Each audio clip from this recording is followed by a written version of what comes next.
So we'll start with the classification, or rather, I'm just going to list out all the benign and malignant connective tissue tumors, and I'll tell you like what are the ones which we are going to study.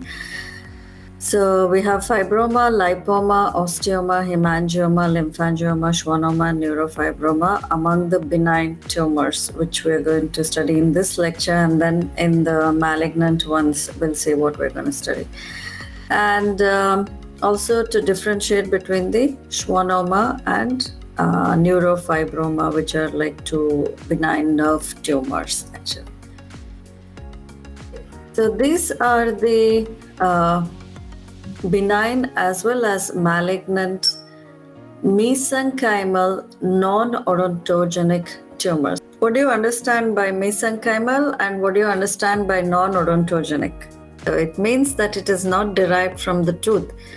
It is of different tissue in origin. And what do you mean by mesenchymal? So it's derived from the mesenchymal tissue, and mesenchyme or connective tissue is composed of so many things. It is composed of collagen fibers, bone, cartilage, adipose tissue, that's your fat, blood vessels. So like I said, connective tissue is composed of so many things. So when it is affecting the collagen fiber, it is called as fibroma.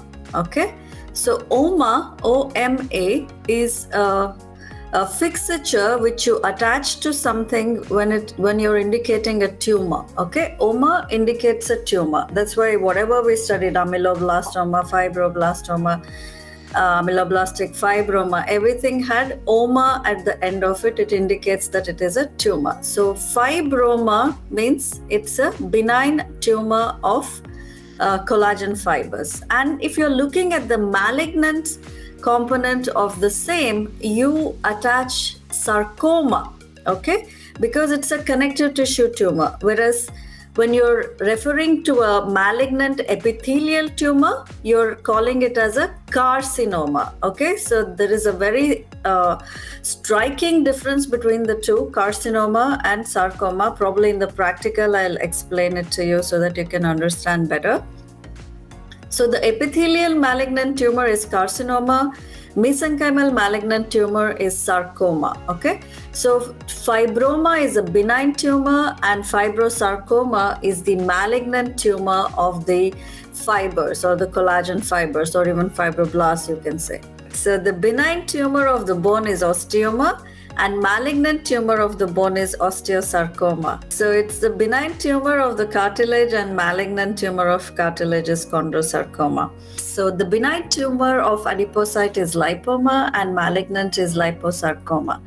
What do you understand by hemangioma? Related to blood vessels. Very good. So heme is blood. So hemangioma is related to the blood vessels, and lymphangioma is related to the lymph vessels. And the malignant tumor of the blood vessels are discussed under these two, that is Kaposi's sarcoma and angiosarcoma. Under these, between these two, we are only talking about Kaposi's in the malignant. Neurofibroma and schwannoma are the nerve tumors, and that is benign. Neurofibrosarcoma is the malignant nerve tumor. Can anyone tell me what do you mean by myoma? So it's for the muscles. So rhabdomyoma and leiomyoma are the benign tumors of the muscle, and rhabdomyosarcoma and leiomyosarcoma are the malignant tumors of the blood vessels. Okay, so we'll start with fibroma, which is the benign tumor of the fibroblasts or the connective tissue fibers. It's the most common tumor of the oral cavity. That's why it is important for us to know. And most of the fibromas of the oral cavity is nothing but a reactive hyperplasia, meaning there is some kind of irritant. So the fibers have just reacted by multiplying in number rather than a true tumor. Okay, so that is something we should remember. So the history plays a major role here before you decide what to do with it.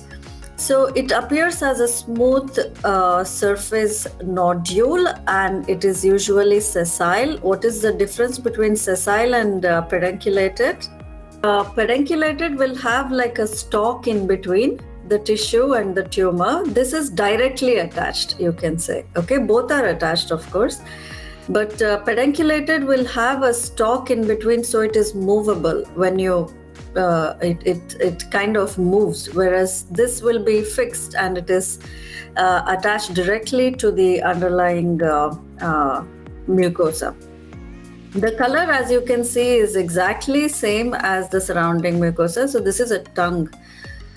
Yeah, this is a tongue, not buccal mucosa. So this is a tongue. So you can see that the color is exactly the same as the surrounding mucosa, and the size is also small. It never grows like huge in size. It is usually 1.5 centimeter or lesser in size. And the age group it belongs to is between the 4th and 6th decade, so usually seen in older individuals, and females are more commonly affected. And anywhere in the oral cavity can get affected, but it's the buccal mucosa which is more commonly affected, especially at the occlusal line. You know, there is a bite line. If you go back home today and if you just look at your buccal mucosa, there is a white line on both the sides of your cheek, exactly where your upper and lower teeth are coming in contact. Okay, so that's called as a bite line, or linea alba. Alba is white and line is linea is for line. So it's present as a white line. It's slightly scalloped because your teeth are not like straight line, right? Your occlusal, it's going to be like this. It's all cusps. So that is seen on both the sides of your cheek. So usually at that line, probably because of some sort of irritation, there is a hyperplasia of the fibers. And it is a consequence of the trauma from biting the cheek. If you've seen some people, like they have a nervous habit, so they're biting their cheek or they're biting their lip. So these two are nervous habits. So because of that, there could be irritation to the fiber and resulting in fibroma. So the differential diagnosis for a fibroma could be pyogenic granuloma and giant cell granuloma. Both of them have different history and different, there are some histopathological features which stand out. Like in giant cell granuloma, there will be a lot of giant cells. And in pyogenic granuloma, of course, there is a typical history which is present. And it is even the site on the gingiva is very typical for pyogenic granuloma. So let's look at the histopathology of fibroma. In fact, the histopathology of fibroma is very similar to the oral submucous fibrosis which we studied actually, because both of them show extensive fibrosis and both of them show an atrophic epithelium. Okay, so you can see that the stratified squamous epithelium is thinner than the normal, especially in certain areas, and the collagen, if you see, is very dense, and they're arranged in a circular fashion in some areas, or they're just haphazardly arranged elsewhere. So these are your blood vessels. Usually there will be like several blood vessels and a few fibers, but this is the opposite. There are fewer blood vessels and extensive fibrosis which we see. So that's the histopathology of fibroma. So what's the treatment? Treatment is you surgically excise the lesion, because you cannot really have that protrusion within your oral cavity will inhibit your normal functioning, and that is the reason why we excise it. And also remove the etiology. Suppose you're biting the cheek again after the excision, you could again trigger the fibroblasts to proliferate and lay down a lot of collagen. So you have to try and remove whatever traumatic etiology is there. Maybe it's a sharp edge of a denture or a sharp tooth or whatsoever. So the etiology has to be removed, and when you excise it, usually there is no recurrence. Osteoma, like we were discussing in the beginning, is a benign tumor of the bone. It can be either for compact bone and cancellous bone. In compact bone, the bone is quite thicker and it is composed of thick lamellae of bone, whereas cancellous bone has a lot of marrow spaces within it, so it's more hollow. It's a hollow bone. Okay, that's how you can like remember it. And the osteoma, that is the tumor of these two bones, that's your cancellous and compact bone, is restricted only to the head and neck area. That's why it is called as a craniofacial skeleton. Okay, your skull is referred to as craniofacial skeleton. So the osteomas are restricted to this. Very rarely it will be seen in your other long bones like your femur, tibia, or other long bones are affected. Very rarely. Quite common in the head and neck area. Another reason why we as dentists should know this tumor. So let's look at the types. There is periosteal osteoma, which is present on the surface of the bone, like you see here. Okay, whereas endosteal is seen within the medullary bone or the cancellous bone. Okay, or you can also say periosteal is for the cortical bone and endosteal is for the cancellous bone because it is present within. Okay, so peri is outside, endo is inside. And they're usually solitary, meaning they're one in number, and when they're very big in size, they can even cause facial deformity, especially if it is on the outer side, like buccal or labial side. There will be visible facial deformity, probably not when it's on the lingual side, but on the outer side, yes. The most common site is the body of the mandible, as you can see here as well, and usually in the posterior mandible, in the premolar and molar area. And it is usually seen in the lingual aspect more than the buccal aspect, and sometimes even the condyle bone is affected. Usually affects young adults. Not an older age disease. This is a younger age group which is affected. And it is associated with a syndrome. Another important thing you must remember in oral pathology is a lot of these pathologies are related to a syndrome. So syndrome is a combination of disorders. It's a combination of different pathologies. So what we are seeing in the oral cavity might be very like simple, like we were studying about nevoid basal cell carcinoma syndrome in case of OKC. So OKC is an odontogenic keratocyst in the cavity, but there is also like basal cell carcinoma which is associated with the syndrome where it is seen normally with. So you should remember what are the other things which you see in this syndrome. So multiple osteomas are seen in Gardner's syndrome. Apart from that, you will also see colorectal polyposis, as you see here. Okay, so it is in your colon, and this has a very high rate of malignant transformation. That is the reason why whenever you see multiple osteomas, not just one osteoma, because normally I said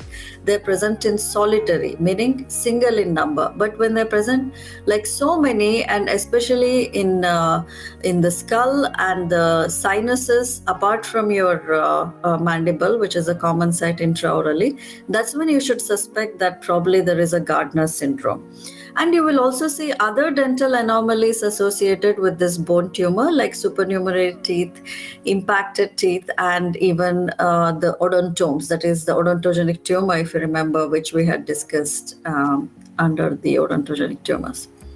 So that was the Gardner's syndrome in which it is associated with. Radiographically, because it is a deposition of the bone, right? So there will be sclerosis, so it will appear radio-opaque. Always remember, when there is resorption, it appears radiolucent, whereas when there is deposition of bone, it appears radio-opaque, okay? And it is quite well circumscribed, and this is a case of the peripheral osteoma, which we can see here. And histopathologically, like I said, there is your periosteal or the compact osteoma and endosteal or the cancellous osteoma. So the compact osteoma will appear as normal bone, actually, just a dense bone and very few marrow spaces, as you can see here. So they're the osteocytes, okay, within the lacunae. And these are the marrow spaces why you can see the blood. Yeah, so you can clearly see the blood here. So that's why it's the marrow spaces. Whereas your cancellous osteoma or the endosteal osteoma will essentially be made up of a lot of fatty marrow, as you can see here, and trabeculae of bone interspersed with it. So all this hematoxyphilic area which you're seeing is your trabeculae of bone, and all these other areas which you're seeing, especially the spaces, are all the fibrofatty marrow. So the treatment for this is conservative surgical excision. There is no need to remove the surrounding bone. There is no need to resect the jaw or any of that. If you just remove the tumor, that's enough of a treatment. The next benign tumor is lipoma. And as we discussed, this is a benign tumor of the adipocytes or the fat cells, and it is more common in obese people who are not just overweight, they're obese, like they're really fat. So it is usually seen in those people, and the pathogenesis is not known. It is uncertain pathogenesis. And clinically, it appears as soft, smooth, and the surface shows yellow, and that's an indication that it is a fat tumor. This is a typical lipoma which we come across, and it is again sessile. So fibroma and lipoma look very similar to each other, just that the fibroma is very close to the color of the surrounding tissue, whereas lipoma will be yellowish and it will be shiny. The surface of a lipoma will be shiny compared to a fibroma. Okay, fibroma looks very like a normal exterior, like its surrounding tissue. And it is sessile, meaning it is directly attached to the buccal mucosa, as you can see here, and it is asymptomatic. It doesn't have any symptoms as such. And even the size, there is a difference between fibroma and lipoma. Lipoma can grow slightly bigger than fibroma, because we discussed that the fibromas are usually 1.5 or around that size, whereas this can grow twice that size, as you can see here. Again, an older age group which is affected, similar to fibroma. And it is quite commonly seen on your skin, like the trunk and the extremities, and intraorally more than 50% or 50% is seen in the cheek or the buccal mucosa, as you see in the previous image, and it can be seen elsewhere as well. So here it is seen on the floor of the mouth. So histologically, you will see lots and lots of abnormal deposition of mature adipocytes. They're not immature. If they're immature and if they're showing any pleomorphism and dysplasia, then it is considered as liposarcoma. Okay, so when it is showing mature adipocytes without any abnormalities, then it is called as a lipoma. So they're quite extensive. So I don't know if you remember from your histology how a fat cell looks. So fat cell looks like this, empty. So they're quite like hexagonal or oval in shape, you can say, and the nuclei is pushed to the periphery. Let me just show you how it looks.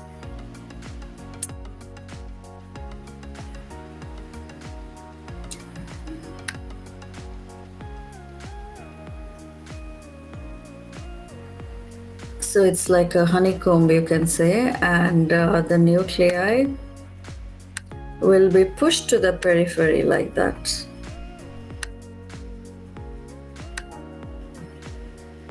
Okay, so that's how the fat. So all these empty spaces which you see here with nuclei, that's your fat cell. I think you can clearly see the outline of the cells. Okay, so those are called as lobules of fat cells, or you can say adipocytes, okay, to be more technical.